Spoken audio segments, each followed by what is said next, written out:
Damodra devotional ఛానల్కు స్వాగతం. మాఘపురాణం 19వ అధ్యాయం. మునుల వాగ్వాదము. గృత్ను మదమహర్షి జన్హుమునితో ఇట్లా పలికెను.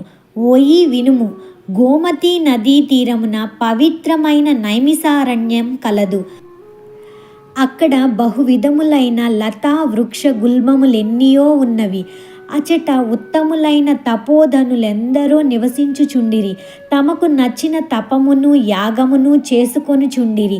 జ్ఞానము వైరాగ్యము ఇంద్రియ నిగ్రహము కలిగిన సర్వోత్తములైన వారిలో పరస్పరం నేనెక్కువనగా నేనెక్కువ అను వివాదం కలిగెను. భృగు మహర్షి, నేను తపోనిష్ఠుడను, యోగీశ్వరుడను, నన్ను మించిన వారెవ్వరున్నారని అనెను. గౌతముడు అను నేను అందరికంటే పెద్దవాడను, బ్రహ్మ కల్పం పూర్తి అయ్యే వరకు తపస్సును చేసిన వాడను, నేనే గొప్పవాడనని పలికెను. లోమసుడను ముని, నాకు సమానుడు లేడు, నేను మునులకు గురువని ప్రకటించెను. గార్గ్యుడను ముని, సభలో నిలబడి వేదశాస్త్రములన్నీ నాకు వచ్చును, కావున నేనే ఉత్తముడని అనెను.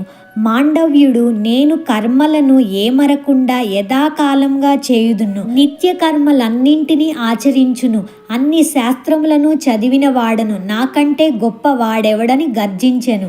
శంతనుడు అను ముని, నేను యోగాభ్యాసం చేయువాడను, ఆత్మజ్ఞానిని, ఏకాగ్రత కలవాడను, నన్ను మించిన వాడెవరూ లేడని పలికెను.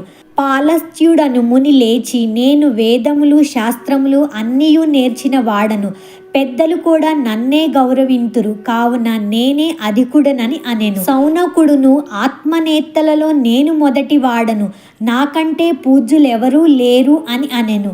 ఆ మునివరులు తమ గొప్పతనమును బిగ్గరగా ఎవరికి వారే చెప్పుకొనిరి. కొందరు కోపమును పట్టజాలక భృగు మహర్షి వద్దకు వచ్చి వారి జడలను లాగి పిడికిళ్ళు బిగించి కొట్టిరి. ఒకరిని ఒకరు దూషించుకొనుచు కొట్టుకొనుచు వారి దండములను ఛత్రములను లాగుచు కోలాహలంను పెంచిరి. ఇట్లు వారు పరస్పరం వివాదపడుచుండగా కలహప్రియుడైన నారదుడు వచ్చెను. కలిహించుకొనుచున్న వారిని మరింత ఉద్రేకపరిచెను. వైకుంఠమును చేరి శ్రీహరికి ఈ విషయమును విన్నపించెను. అందుకు శ్రీహరి, నారద, ఆ మునులు జ్ఞానులైనను నా మాయకు లోబడి కలహించుకొనుచున్నారు. వారి వివాదము ఉపాయముచే ఉపశమించజేయవలెను. నాకిష్టులైన సనక సనందన సనత్ కుమార సనత్ సుజాతులను వారిని వివాదపరుచుచున్న మునీశ్వర్ల వద్దకు పంపుదును. వీరు నలుగురు ఎల్లప్పుడూ 5 సంవత్సరముల వారిగానే ఉందురు. మనకి తెలుసు కదండి, ఆ సనక సనందాదులు ఎప్పుడూ కూడా 5 సంవత్సరాల బాలురుగానే ఉంటారనమాట. అదే చెప్తున్నారు. వీరి బాల్యమున చతుర్యుగములు ఎన్నియో మార్లు గడిచినవి. అంటే ఎన్నో చతుర్యుగాలు వీళ్ళు బాల్యంలో ఉన్నప్పుడే వెళ్ళిపోతూ ఉన్నవి. వీరితో పాటు వృద్ధుడు బుద్ధిశాలియగు మార్కండేయుణ్ణి కూడా పంపుదును. అతడు 7 మహాకల్పములు జీవించువాడు. మునులకు మార్కండేయునకు వివాదం జరుగును. నారద, నీవు అచటకు పోయి చూడుము అని చెప్పెను. మార్కండేయ మహర్షి వివాదపడుతున్న మునుల వద్దకు వచ్చెను. క్రొత్తగా వచ్చిన మార్కండేయ మహర్షిని చూచి వివాదపడుతున్న మునులు వివాదంను ఆపి అస్పష్టములైన మాటలతో వానికి గౌరవమును చూపిరి. ఫోన్లేండి, మార్కండేయ మహర్షి వచ్చేటప్పటికి వాళ్ళ మధ్య ఉన్న కలహాన్ని పక్కన పెట్టి ఆయనకి గౌరవాన్ని ఇచ్చారు. తర్వాత మార్కండేయుడు వారందరినీ కుశల ప్రశ్నాదులతో శాంతపరిచెను. ఇట్లు కొంతకాలం గడిచింది. ఈ సనత్ కుమారులు ఎవరు అన్న విషయం చాలామందికి తెలిసే ఉండొచ్చు, కానీ ఒక్కసారి తెలుసుకుందామా మళ్ళీ. సనత్ కుమారులు లేదా సనక సనందాదులు బ్రహ్మ మానసపుత్రులు. వీరు సనకుడు, సనాతనుడు, సనందనుడు, సనత్ కుమారుడు. వీరు జీవితాంతం కూడా బ్రహ్మచర్యం పాటించి మహామహిమాన్వితులైన ఋషులుగా పేరు పొందారు. సనక సనందాదులు నిత్య బాల్యాన్ని, నిరంతరం కౌమార దశను వరంగా పొందారు. సనక సనందాదులు సత్పురుషులు, 14 మనువులు నా సంకల్పం వల్ల జన్మించి సమస్త ప్రాణులను సృష్టించారు అని కృష్ణుడు అంటారు కదా. సృష్టిని పెంపొందించండి అని బ్రహ్మ వీరిని కోరితే సృష్టి చేయడం ఇష్టం లేక తపస్సు చేస్తూ కాలం గడిపారు. బ్రహ్మ సనా అని పలకటంతో వీరు పుట్టారు. అందుకే సనక, సనాతన, సనందన, సనత్కుమారులు. భాగవత పురాణం 12 మంది మహాభక్తులు పేర్కొనబడ్డాయి.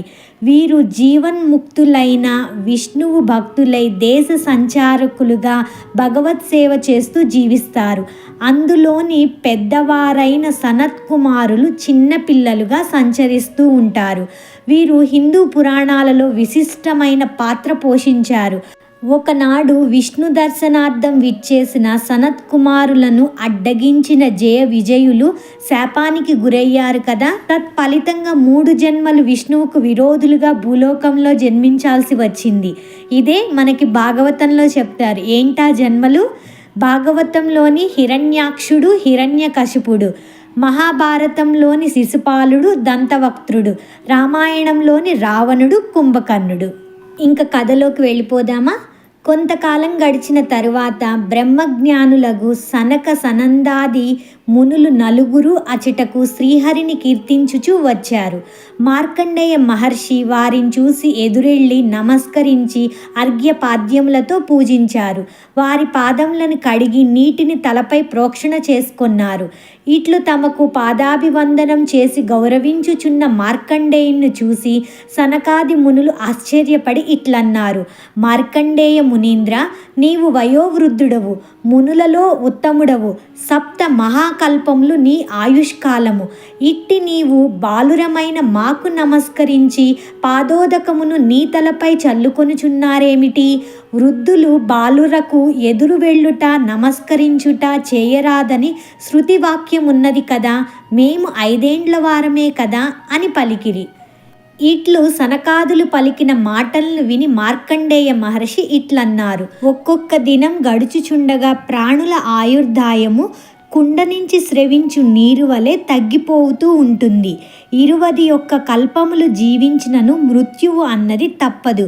ఇక్కడ మనం ఒకటి గమనించాలి. పైనేమో మార్కండేయుని ఆయుర్దాయం 7 మహాకల్పములు అని చెప్పారు. ఇక్కడేమో 21 కల్పములు అని చెప్తున్నారు. రెండిటికి అదేమో మహాకల్పం, ఇదేమో కల్పం. అదే తేడా.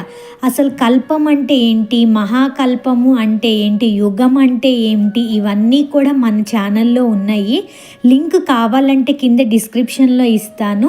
ఎవరైనా తెలుసుకోవాలి అనుకుంటే తప్పక వీక్షించండి. ఏం చెప్తున్నారు మార్కండేయ మహర్షి? ఇన్ని సంవత్సరాలు 21 కల్పములు జీవించినను మృత్యువు తప్పదు. ఇందు సత్యం లేదు. ఎక్కువ వయస్సు ఉండుట వలన ప్రయోజనమేమి? వేదశాస్త్రములను చదువుట చేత లాభమేమి? యోగమును పాటించుటచే ఉపయోగమేమి? తపము చేత కర్మానుష్ఠానము చే ప్రయోజనమేమి? జ్ఞానహీనుడు చిరంజీవి అయినచో వచ్చిన ప్రయోజనమేమి? నిరర్ధకంగా కాలం గడుచుటచే దుష్టుల జీవనం గడిచిపోవుచున్నది. జ్ఞానంను సంపాదించువాడే ఎక్కువ. వ్యర్థంగా అజ్ఞాని అయి ఎక్కువ కాలం గడిపిన వాని గొప్పదనమేమున్నది? వినాశకాలం దాపరించినప్పుడు ప్రాణిలోకం భయమునంది తాను చేసిన కర్మఫలమును అనుభవించి మరలా జన్మించును. నిత్యం కాని దేహంతో విష్ణు కథా ప్రసంగం చేయువాని బ్రతుకు సార్థకమైనది. మహాత్ములైన సనక, సనందన, సనత్కుమార, సనత్ సుజాతులారా, మీరు నిరంతరం విష్ణు కథా ప్రసంగమును చేయువారు. నిత్యం ఆయనను తలచి నమస్కరింతురు. శ్రీహరి ఎల్లప్పుడూను నీ హృదయ పద్మమందే ఉండును. మేము క్షణకాలమైనను విష్ణువును స్మరింపము. శ్రీహరి ప్రసంగమును కూడా చేయము. విష్ణు కథను విడువని బాలుడైనను వృద్ధుడే. నిరంతరము హరికథా ప్రసంగం చేయు మీరు బాలురైనను వృద్ధులే. హరికథా ప్రసంగం లేని వారెంత వృద్ధులైనను బాలురే. కావున మాకంటే మీరే గొప్పవారని మార్కండేయ మహర్షి సమాధానం ఇచ్చెను. చూడండి ఎంత చక్కగా మార్కండేయ మహర్షి సనక సనందాదులని పొగిడారో. అది మంచితనం అంటే. మార్కండేయ మహర్షి వయస్సులో పెద్దవారు.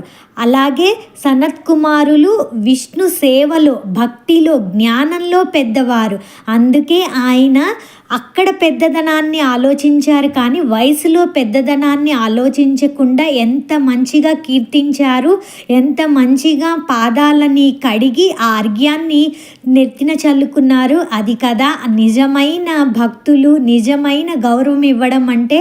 ఇదంతా ఎందుకు చేస్తున్నారు? మునులకి జ్ఞానోదయం చేయడానికే కదా. వారి మాటలను వినుచున్న మునులు తమలో తాము ఎక్కువ తక్కువ అనుకొనుట మూర్ఖత్వం అని గమనించుకొని సిగ్గుపడిరి. వారందరూ మార్కండేయ మహర్షికి సనకాది మునులకును పాదాభివందనం చేసిరి.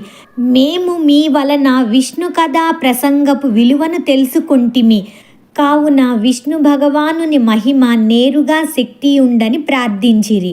నారదుడు శ్రీహరి వద్దకు వెళ్ళి జరిగిన దానినంతా వివరించెను. అప్పుడు శ్రీహరి వ్యాసరూపమున సూతునకు సర్వశ్రుతుల జ్ఞానమును బోధించెను.